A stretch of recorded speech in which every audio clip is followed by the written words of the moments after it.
বন্ডমলয় ওয়াজে কি বলে সেটা আগে শুনেন, তারপর কমেন্ট করিয়েন।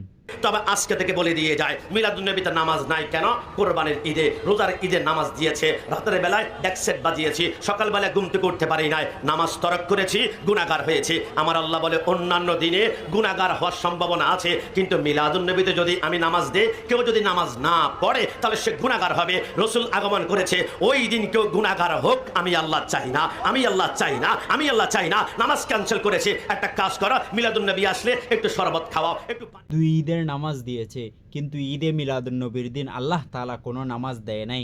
কারণ নবী করিম সাল্লাল্লাহু আলাইহি ওয়াসাল্লামের আগমনের কারণে ওই দিন যদি কোনো বান্দা নামাজ না পড়ে তাহলে গুনাহগার হবে।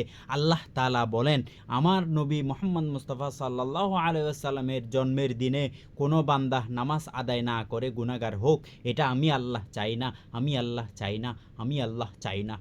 বন্ডামি হুদ্দুর বানায় বানায় সিরিয়াল বন্ডামি যে গড়ে, আল্লাহ আল্লাহ আল্লাহ আল্লাহ, মানে এদিন বন্ডামিন হত্যু গরিত পারে এই মলয়, এই রব্বানি মলয়, এই বন্ডমলয় যদি এইরকম আল্লাহ তালা যদি এইরকম হই দিন যদি কোরআনের মধ্যে এই বন্ডমলয় যদি দেখাইতে পারে, আমি সারা জীবন বিনা পারিশ্রমিকে এই বন্ডমলের জোতা মশ হইতে শুরু করি, গজ ঝাড়ু দেওয়া হইতে শুরু করে বেগিন আয় করি যদি এই বন্ডমলে হতাই যদি কোরআনের দেখাইতে পারে। এমনকি কোনো হাদিস, কোনো জাল হাদিস, কোনো যদি এই বন্ডমলে যদি হতাই দেখাইতে পারে, আমি সারা জীবন ওনার ফায়ের জোতা মুচ্ছুম।